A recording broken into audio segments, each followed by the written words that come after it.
엄마들이 불났습니다. 잠잠하다 싶으면 어린이집에서 폭행 사건이 터지고 사립유치원에 아이를 보내는 학부모는 실부담 교육료 때문에 화가 납니다. 막내는 국공립 어린이집을 다니기 때문에 거의 나가는 게 없고요. 둘을 보내게 되면 거의 6, 70만 원 돈이 나가게 됩니다. 우리가 낸 세금으로 모든 걸 같이 다 하는 건데 정책적인 어떤 기준이 없이 우선 추천을 했다는 이유 하나만으로 그 아이들은 모든 혜택을 받고 불공평하다는 생각이 들었고, 사립유치원은 실비용이 거의 없는 국공립에 비해 학부모가 교육비용을 11만 원 정도 더 지불하고 있는데요. 하지만 국공립 유치원에 입학시키자니 그것마저도 힘듭니다. 아이들의 첫 교육기관 유치원, 학부모 부담은 덜고 교육 효과는 높일 수 있는 방법 없을까요? 얼마 전에 어린이집 폭행 사태가 문제가 됐습니다만 요즘 유치원 입학도 문제라고 합니다. 유치원 입학시키기가 대학 보내는 것보다 더 힘들다는 말이 나올 정도라고 하는데요.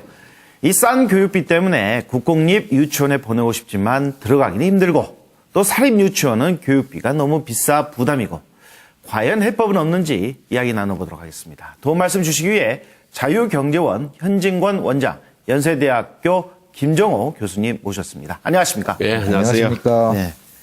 방금 전에 저희들이 영상에서도 봤습니다만, 이 유치원을 가지고 엄마들 불만이 꽤 큰 것 같습니다. 김정호 교수님. 네. 왜 이런 불만이 생기는 거죠? 국공립은 믿을만한 것 같기도 하고 또 등록금도 싸잖아요. 그런데 이제 국공립에 넣으려고 하니까 줄을 잔뜩 길게 서 있고, 사립에 보내자고 하니 등록금이 비싸고 국공립이 많이 생겼으면 좋겠다.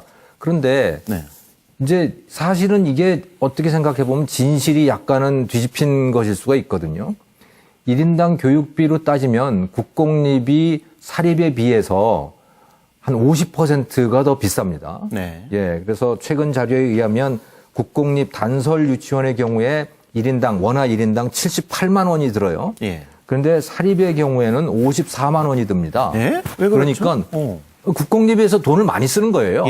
돈을 많이 쓰는데 학교 선생님 월급도 비싸고 또 선생님 1인당 아이들 숫자도 작고 국공립은. 근데 사립은 월급도 싸죠. 국공립 선생님보다 월급이 낮거든요. 문제는 말이죠. 국공립의 경우에는 다 세금으로 주잖아요. 그러니까 학부모들한테 굳이 돈을 받을 이유도 없는 겁니다. 근데 사립유치원은 정부에서 1인당 30만 원 정도를 주거든요. 30만 원 조금 더 주는데, 그런데 돈은 한 1인당 54만 원 이렇게 들어간단 말이에요. 원화 1인당. 그 나머지 돈은 이제 학부모들한테서 걷어야 되는 거죠. 그러니까 학부모들은 그 돈이 부담이 되니까 싫은 거예요.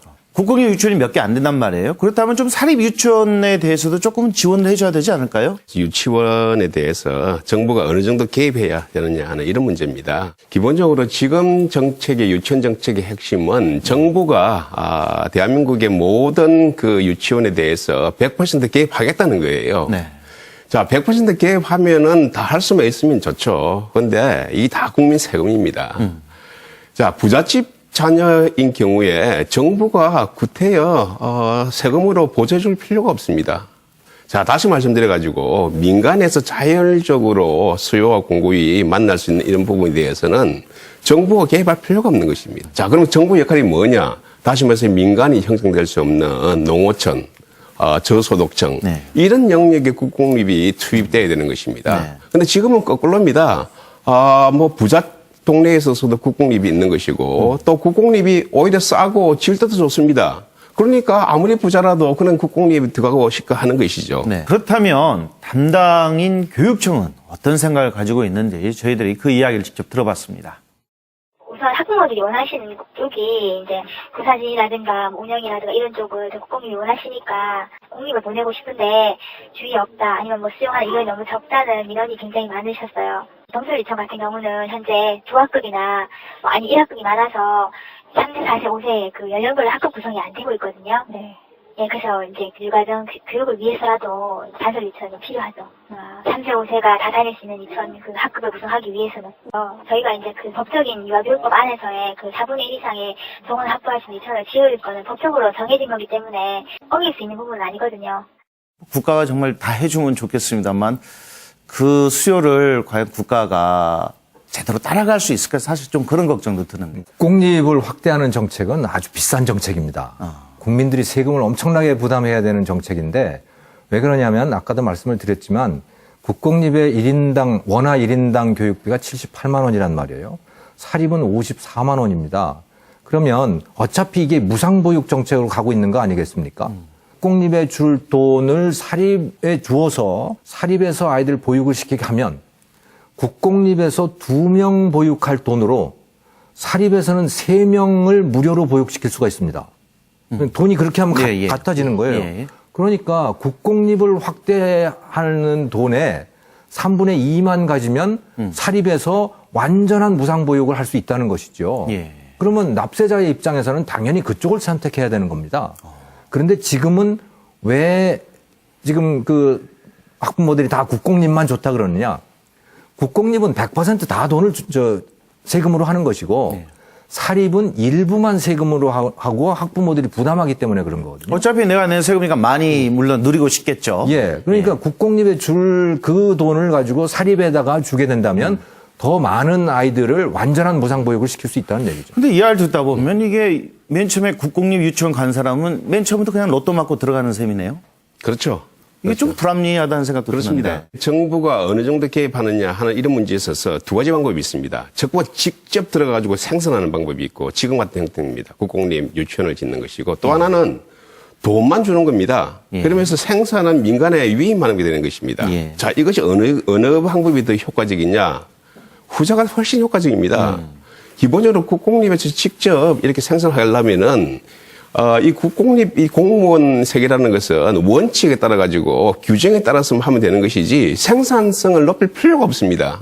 본질적으로 민간 기업을, 민간 그 업체를 따라갈 수가 없는 것입니다. 이거는 국공립에 있는 사람이 나쁘단 말이 아니고 이거는 우리가 역사적으로 볼 때 하나의 주는 우리 레슨입니다. 그렇기 때문에 가능하면은 정부가 꼭 개입하려면은 돈으로 민간으로 이렇게 투입을 해서 민간으로 대신 그는 그 활동을 하게끔 하는 것이 훨씬 효과적이라는 것이 이미 밝혀졌습니다. 국공립 당연히 좋죠. 소비자 입장에서는 더 싸고 실제로 거기 돈이 어느 정도 투입되고 있느냐 하는 그런 것은 사실 소비자들은 몰라요.